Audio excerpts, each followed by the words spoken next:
October 2025 కన్యా రాశి మాస ఫలాలు ఏ విధంగా ఉండబోతున్నాయో చూద్దామండి.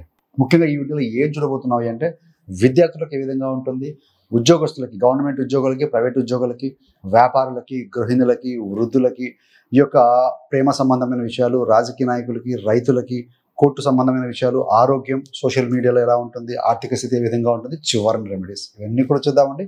చివరి దాకా చూడగలరు. నచ్చితే లైక్ చేయండి, 10 మంది బంధుమిత్రులకు షేర్ చేయగలరు. మొదటిగా విద్యార్థులకి ఏ విధంగా ఉంటుంది అని అంటే ఈ మాసంలో స్టూడెంట్స్కి ఎక్సలెంట్గా ఉంటుందండి. ఏకాగ్రత ఉంటుంది. ఏకాగ్రత వల్ల మంచి ఫలితాలు వస్తాయి. No doubt at all. చదువులో ఖచ్చితమైన ఫలితం ఉంటుంది. మొదటి వీక్లో ఏదైనా పండుగ సందర్భంగా కొన్ని రోజులు రిలాక్స్ అయినా కూడా మళ్ళీ అగైన్ పుంజుకుంటారు అని చెప్పవచ్చు. మరి ప్రభుత్వ ఉద్యోగులకు ఏంటంటే పదోన్నతులు లభించే అవకాశం ఉంది. దశమాధిపతి బుధుడు 2వ స్థానంలో ఉన్నారు. స్టేటస్ ధనం స్థానంలో ఉన్నారు. మీకు గవర్నమెంట్ పరంగా రావాల్సిన ధనం ఏదైనా ఉంటే వచ్చి తీరుతుంది. సో ప్రమోషన్లు వస్తే బాగానే ఉంది, కానీ కార్యాలయంలో రాజకీయ ఆఫీస్ పాలిటిక్స్ వల్ల, అదేవిధంగా రహస్య శత్రువులు కూడా కొంచెం ఎక్కువగా ఉండే అవకాశం ఉంటాయి. వీటి వల్ల ఒత్తిడి పెరుగుతుంది. మీరు కనుక వాటి మీద దృష్టి పెట్టకుండా మీ యొక్క గ్రోత్, మీ యొక్క టార్గెట్స్, మీ యొక్క గోల్స్ వాటి మీదనే సో మీకు ఇచ్చినటువంటి టాస్క్ అయితే కంప్లీట్ చేసుకుంటూ ముందుకు వెళ్తే సో ప్లెజెంట్గా ఉంటుంది. మిమ్మల్ని ఎలాంటి ఇబ్బంది పెట్టకుండా, ఒత్తిడికి లోను కాకుండా ముందుకు వెళ్తారు. మీరు కనుక అవి తీసుకున్నారు అంటే మాత్రం సో లో సెల్ఫ్ ఎస్టీమ్ అవడం వల్ల లోగా అయిపోయే అవకాశం ఉంటుంది. మరి ప్రైవేటు ఉద్యోగులకు ఏ విధంగా ఉంటుంది అంటే జీతం పెరుగుదల ఉంటుంది.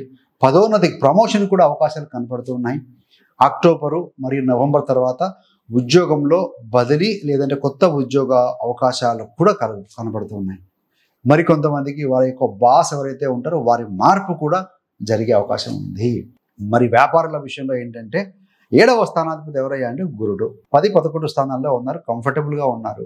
సహజ వ్యాపార కారకుడు బుధుడు కూడా మిత్రక్షేత్రంలో ఉన్నాడు. కాబట్టి ఏంటంటే నగదు ప్రభావం అద్భుతంగా ఉంటుందండి. మనీ ఫ్లో బాగా ఉంటుంది. 2వ వారం తర్వాత మీరు మొదటి వారంలో మొదటి 2 వారాలు పెట్టినటువంటి ఎఫర్ట్స్ ఏవైతే ఉంటాయో అవన్నీ కూడా మంచి ఫలితాలు ఇస్తాయి. కొత్త కొత్త కాంటాక్ట్స్, కొత్త కొత్త సంబంధ బాంధవ్యాలు, ఇంటర్నేషనల్గా కూడా వ్యాపార అభివృద్ధి జరిగే అవకాశం ఉంది. మీరు ఏదైనా కనుక ఆ రంగంలో ఉంటే పెండింగ్ డబ్బులు కూడా తిరిగి వస్తాయని చెప్పాలి.